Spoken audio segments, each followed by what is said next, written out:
Is it coming home, or will Italy's 33-match unbeaten streak continue on Sunday night at Wembley?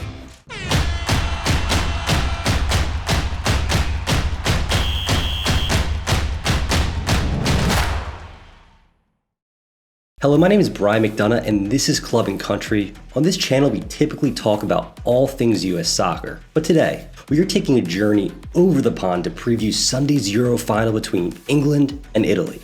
So if you are new here, welcome to my channel. And if you happen to be visiting us from overseas, I'd like to know, where are you from? And who do you think will win on Sunday? Before we get started, I'd like to mention my giveaway one last time. For any of you visiting my channel who aren't subscribed, please do so, and enter to win the following prize. Further directions on entering the giveaway are in the description below. International football is back. To celebrate the Euros, Club&Country is giving away the PANINI Collector Silver Box. This is a special bundle edition with a value of $195, and it could be yours for free. All you have to do to qualify for this giveaway is to subscribe to Club&Country on YouTube. Once you are subscribed, and listen closely, DM me a screenshot of your subscription on YouTube to my Twitter handle at club_country_US. And there is more. You can double your odds of winning by subscribing to me on Twitter at the same handle. All social media handles and further directions are in the description below. The winner will be announced live from my channel on July 11th. That's right, Club&Country will be providing you with live coverage of the Euro final. I'll be using a random picker wheel in order to select the winner. Even if you don't win the grand prize, I'm still awarding the second place finisher the below items. See you live on July 11th for the final.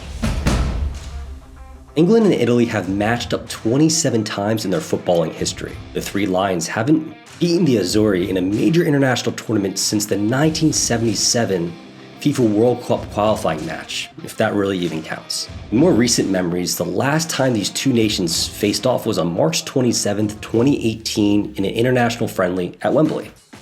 The grudge match will be this upcoming Sunday, and this time the stakes are much, much higher. So that leads me to our first question. How did these two teams get here in the first place? And the second question, does England stand a chance to win their first major tournament in 54 years? Let's first start with the Italian national team. I think it's fair to say that going into this European Championship, most people, including Vegas, overlooked the squad led by Roberto Mancini. On June 6, just prior to the start of the tournament, Vegas had them at 12-1 odds. Germany, Spain, Portugal, Belgium, England, and France were all expected to finish higher than Italy. With only England remaining in contention, Italy are once again poised to play underdog on Sunday at Wembley. Unless you have a short-term memory, it is hard to forget that they finished top of Group A with 9 points. The Italians were more than ready to compete in what appeared to be a tricky Group A. The opening match of Euro 2020 was Italy vs Turkey in Rome. The opener was set for June 11th, and the Italians were dominant with goals from Ciro Immobile and Lorenzo Insigne. Following this match, it was apparent that not only was the Italian attack dominant with 24 shots on goal, but that was 64% of the total possession. The back line, led by Giorgio Chiellini and Leonardo Bonucci, was also impenetrable. Italy would go on to hand the eventual quarterfinalist Switzerland a 3-0 loss in the next game, and then they would lastly round out Group A play by defeating Wales 1-0. Throughout the tournament, the Italians had been playing lockdown defense. Going into the tournament, Italy had not given up a goal in international play since their Nations League matchup with the Netherlands on October 14, 2020. In a round of 16 matchup with Austria, Italy found themselves in a scoreless match well into the 95th minute, when finally Federico Chiesa scored a left-foot strike past Watford's goalkeeper Daniel Bachmann. Later in the same match, the Italians would go on to give up their first goal in international competition since September 4, 2020, but the Azzurri would still advance with a 2-1 victory. So what makes the Italian team so good? The answer, it's cohesiveness. It might seem cliche, but Italy is playing as a team. Each and every time I've watched the Italians this tournament, they've appeared to not only be the better team on the field, but also how they work alongside each other. In my opinion, the main catalyst for Italy's success has been Roberto Mancini.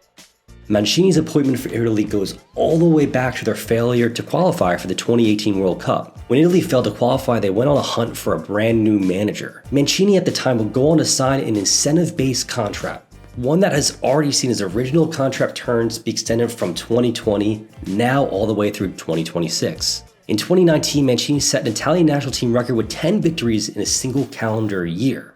So let's now fast forward to this summer in 2021, and Mancini has his team in the Euro final on the 11th facing off against the Three Lions.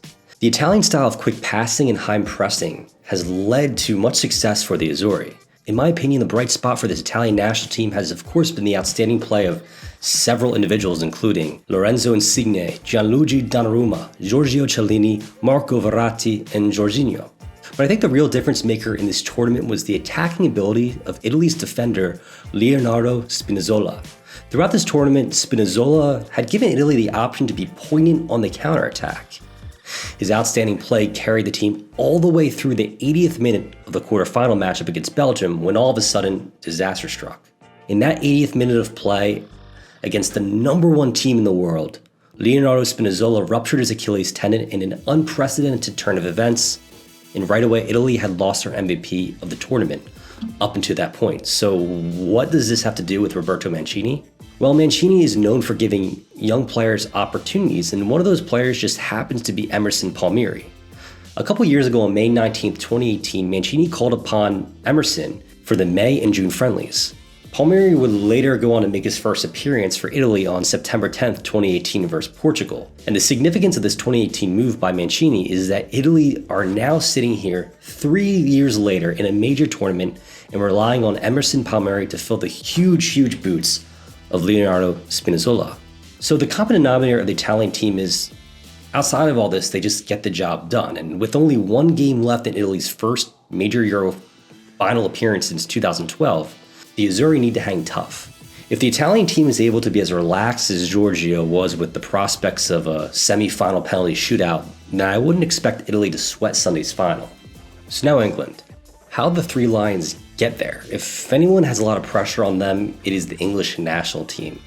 Whereas Chiellini is joking around before a major penalty shootout, no English player would dare to pull this same stunt and then face the English media win or lose. The reason behind that is that England has not won a major championship since 1966, and until the Three Lions find themselves victorious, the English football media will continue to spin a negative narrative. Like Italy, England has had to comb its way through a tough patch to get to the final. This journey culminated with a 2-1 victory over Denmark Wednesday night, and it's safe to say that the Three Lions have been in command throughout Euro 2020. Having topped Group D less decisively than Italy, thanks to a draw with Scotland, England finished with 7 points while only scoring 2 goals, but not giving up a goal. Gareth Southgate's side has found itself on a less threatening end of the knockout round bracket, but it still hasn't been an easy route. Following a 2-0 win against Germany, the Southgate-led Lions traveled to Stadio Olimpico to take on the much less talented Ukraine. I have to give credit to England as they handled Ukraine 4-0, but this victory didn't really impress me as it coincided with Italy's 2-1 victory over the number one team in the world.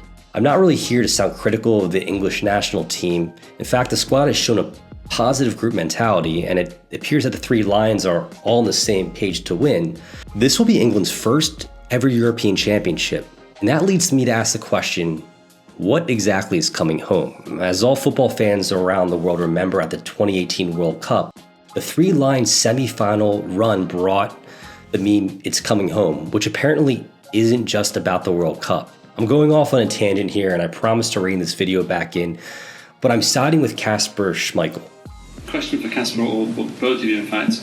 With both of you playing in England, you'll be very aware of the clamour for success for the England national team, and it's been so long for this country, and you'll be particularly aware of the phrase, "It's coming home." Now, what would it mean to you guys to stop it coming home tomorrow night?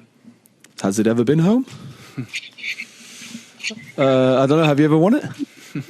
66 it was home. Well, was that not the World Cup? Yeah, exactly. But I'm saying, but the whole thing about a national tournament finally coming home, finally the actual success this country craves. What would it mean to you to stop that coming home? To be honest, I haven't given any thought to what it would mean to stop England more than what it would do for Denmark. Someone please clarify in the comments below what is exactly coming home. Once again, I'm not trying to be facetious, but rather asking for an Englishman or any three-line supporter to clarify what is coming home.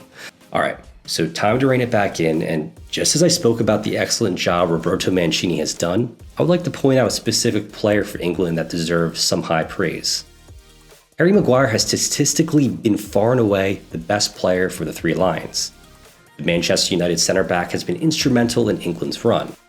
Maguire has had an extremely tough year in terms of his life off the pitch, but it appears that Harry is more comfortable than ever suiting up for England and playing under Gareth Southgate.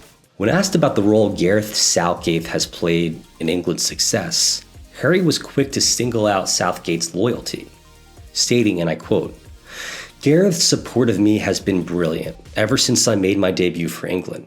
He picked me to make my debut, and then I think ever since I've been available, I've pretty much played in every game possible. That gives me great confidence and belief and trust going into the game to enable me to perform my best. Every time I step on the pitch, I'm trying to repay the faith and the trust, because every time I go on the pitch, I want to do what's best for my country."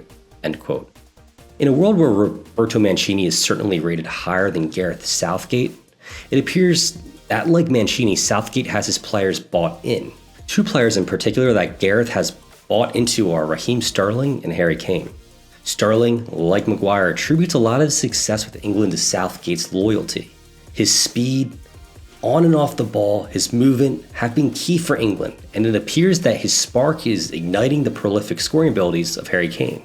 This English team is built on trust, but trust alone doesn't win you matches. Performance does. And when asked about Kane, it is apparent that Southgate knows just how important he is for England. And I quote, "He is our most important player. There's no doubt about that. You've only got to look at his goal-scoring record with us to see his importance to this team. He is fundamental, not only with the goals he scores, but the build-up play and everything else he brings." The trust was put into Kane this Wednesday night when he took the penalty awarded against Denmark. Kane stepped up to the spot and kept his composure as he tapped in the rebounded penalty miss. On the sidelines was a jubilant Southgate grinning at his star striker's poise under pressure. It was the veteran presence of Sterling, Maguire, and Kane that carried England through their 2-1 victory against Denmark. A victory that has put the Three Lions one step closer to bring a title home to Wembley. So now what you've all been waiting for, my final prediction. Before I get there, I want to say that thus far the Euros have been absolutely crazy. We have been spoiled game to game with nail-biting extra time, penalty-decided matches. With no direct ties to either team, I'm really just hoping for an entertaining match. While the "it's coming home" narrative continues to drive English support and the media, the Italians seem to be relishing the moment with an almost surefire confidence that I find really tough to ignore. Despite Harry Kane's form trending in a positive direction for England, I can't help but ignore Italy's 33-game unbeaten streak. The passionate anthem, Chiellini's antics, and Mancini's style have me bought into an Azzurri victory. Final prediction, Italy 2, England 1. And in a very specific prediction, I'm going to do my best to channel my inner Vein juice here. I'm going to go with the 2-1 Italian victory. I believe England will open up the scoring with a Harry Kane goal. That Italy will fire back on the counter to tie the game 1-1 heading into the half. In a match that will seem destined to go to extra time, I believe we'll see Emerson Palmieri get the game-winning goal. A triumphant ending to an all-too-perfect run for Mancini's team. I hope you guys enjoyed today's video. I'm really looking forward to the final and seeing all of you at the half when I award our Euro 2020 giveaway to one lucky subscriber. With that, enjoy your weekend, stay safe, and go USMNT.